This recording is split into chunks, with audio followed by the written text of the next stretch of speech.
Si en tu casa hace más calor que afuera y no hay aire acondicionado que enfríe lo suficiente, o si seguís durmiendo con 25 colchas en invierno porque no hay forma de calentar tu casa, quédate porque en este video te vamos a mostrar 5 claves para usar el clima a tu favor y hacer una casa más confortable.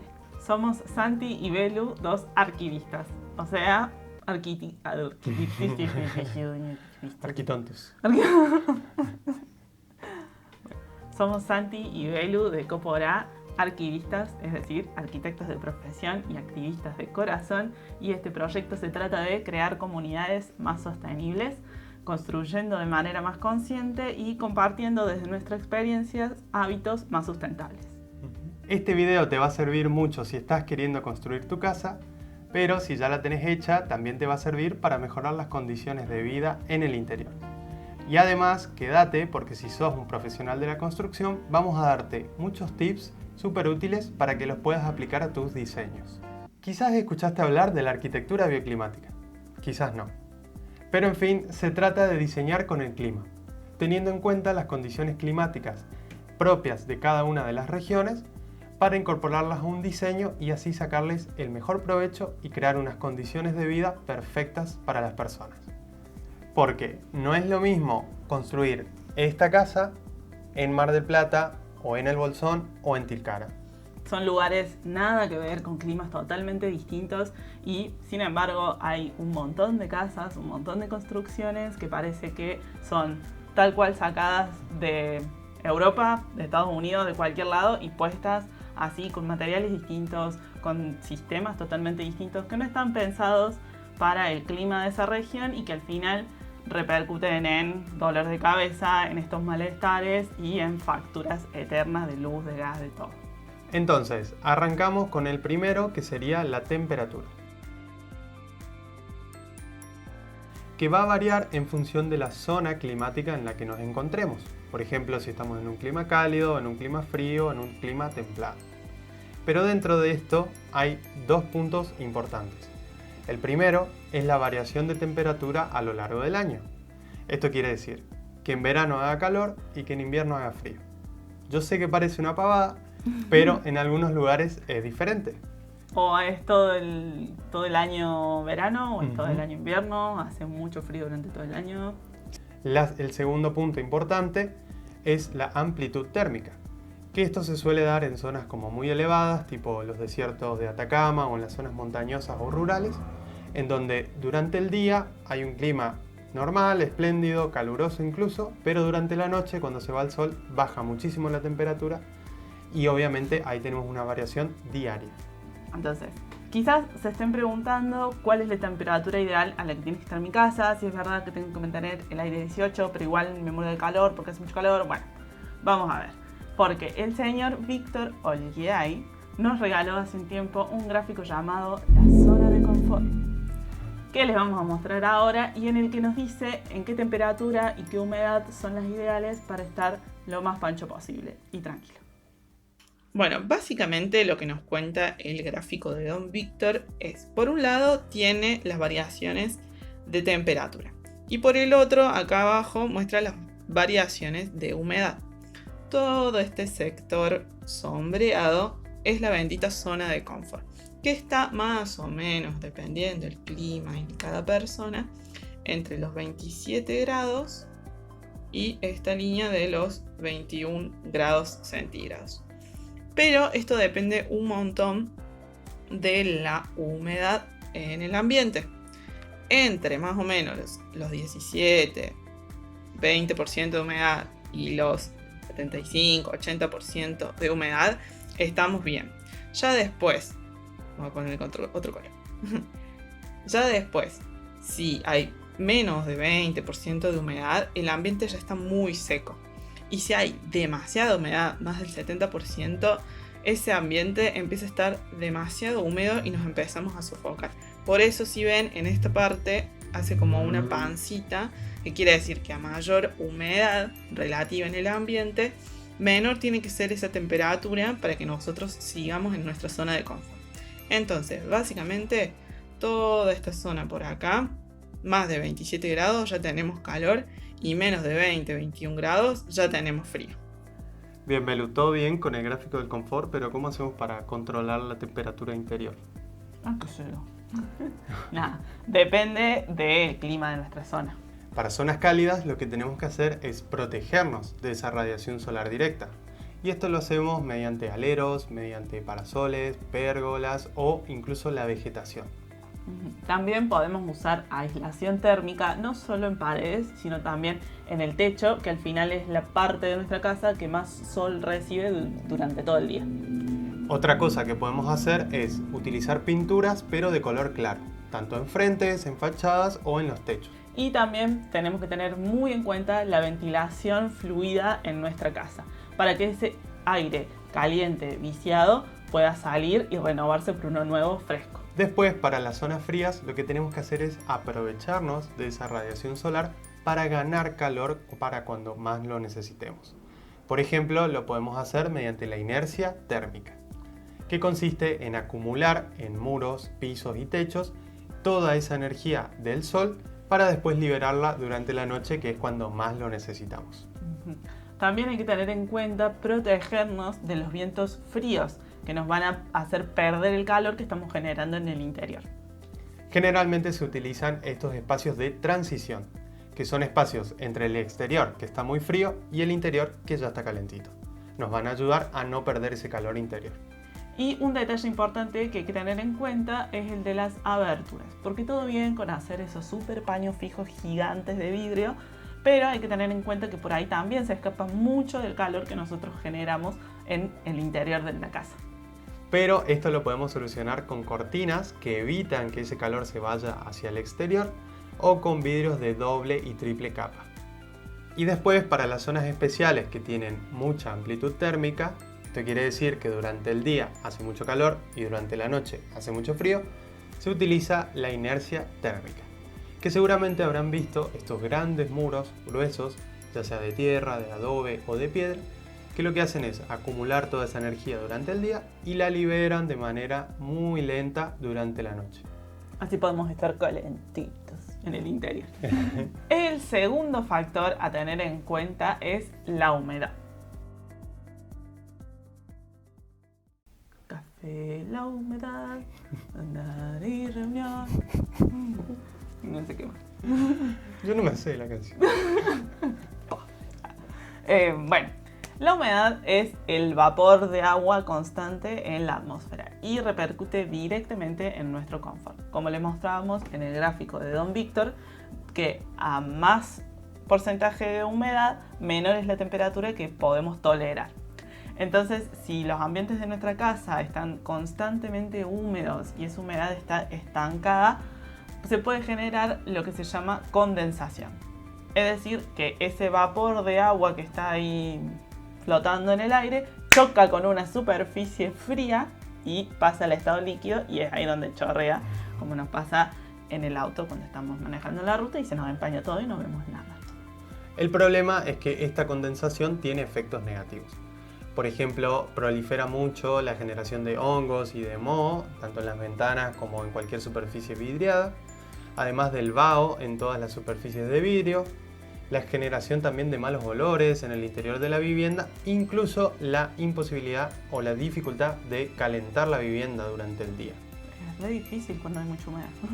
Y lo peor de esto es que tiene consecuencias graves en nuestra salud, ya sea si tenemos problemas respiratorios o no. Puede empeorar casos de asma, de sinusitis o las alergias respiratorias, y también hasta generar dolores de cabeza constantes.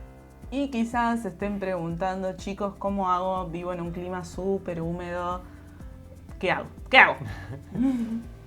Santi te lo va a decir.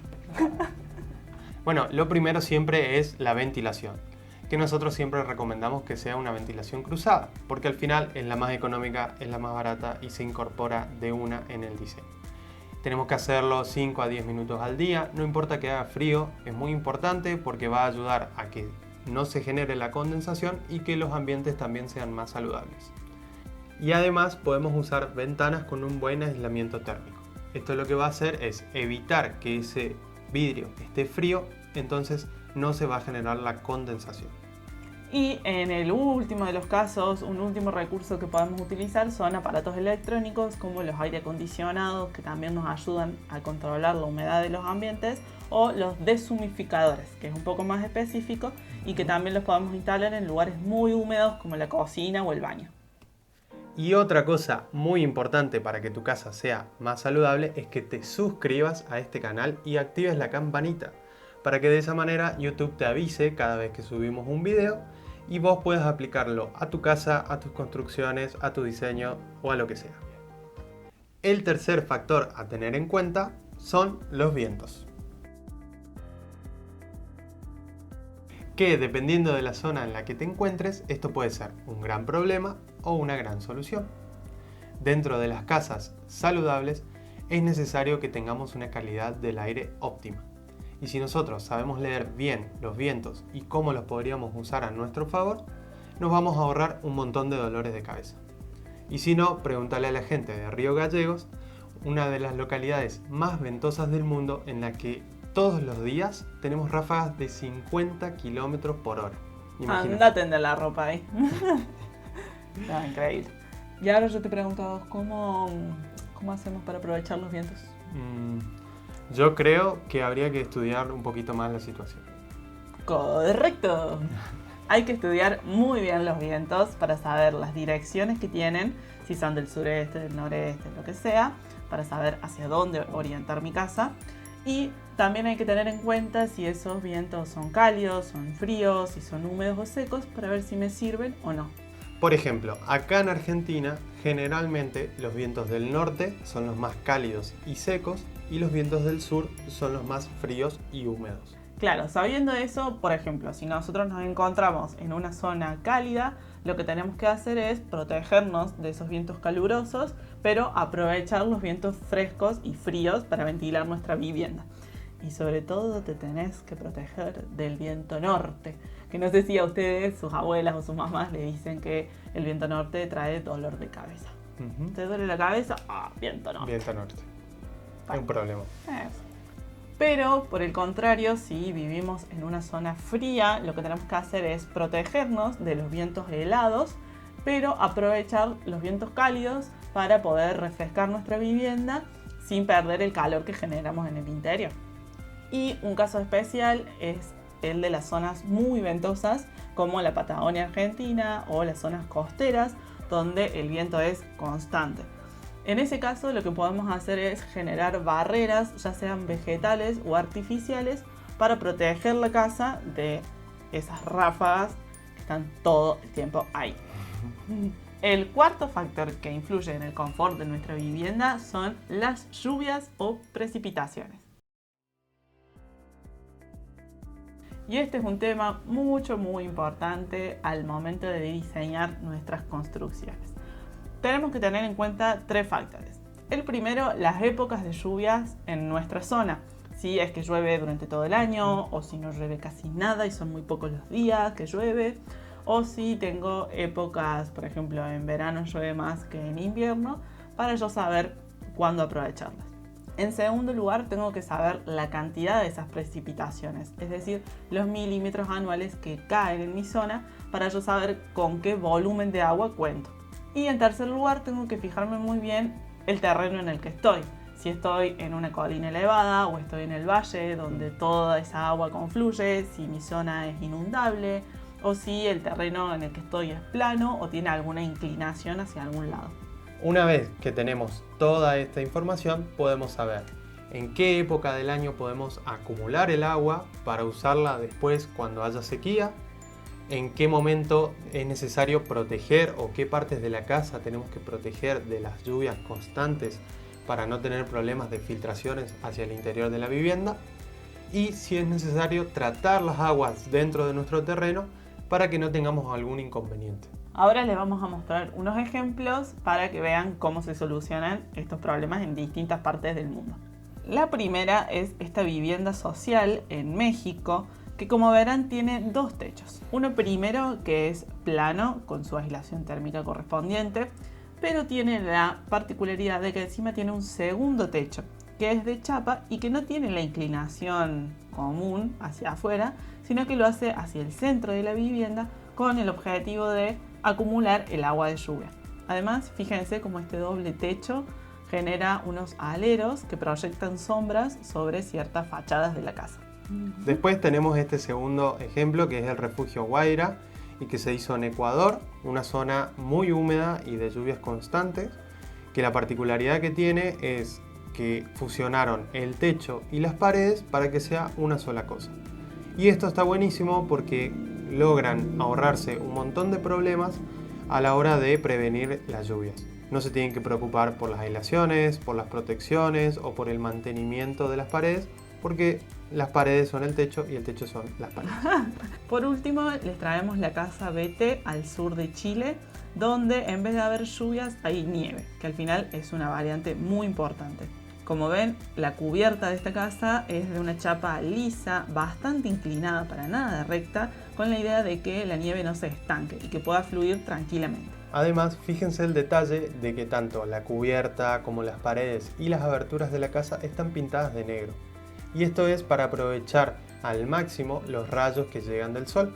De esa manera se acumula más energía y se genera, por supuesto, más calor hacia adentro.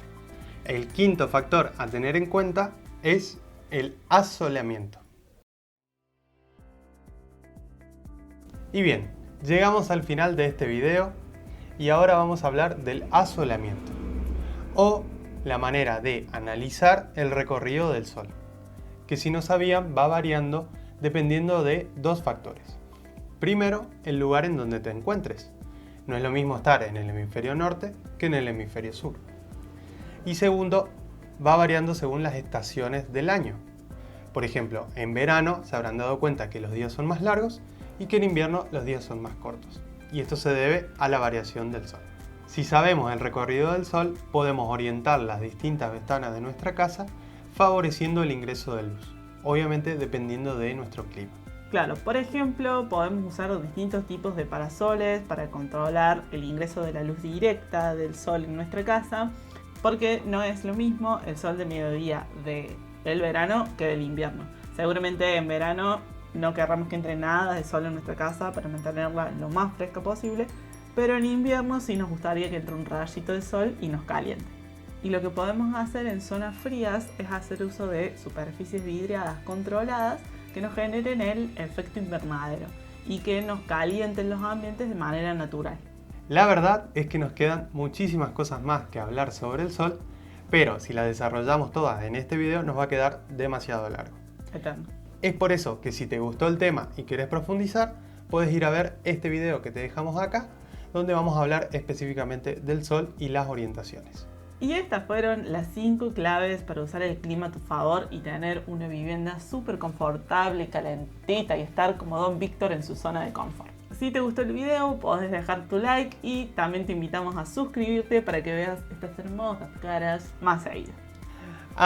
Y si estos temas te gustaron y querés saber más, podés ir a ver nuestro taller abierto de arquitectura sustentable para no arquitectos, en donde hablamos de estos temas y de muchos otros más para construir de manera consciente. Eso fue todo. Nos vemos. Chau, Chao, chao.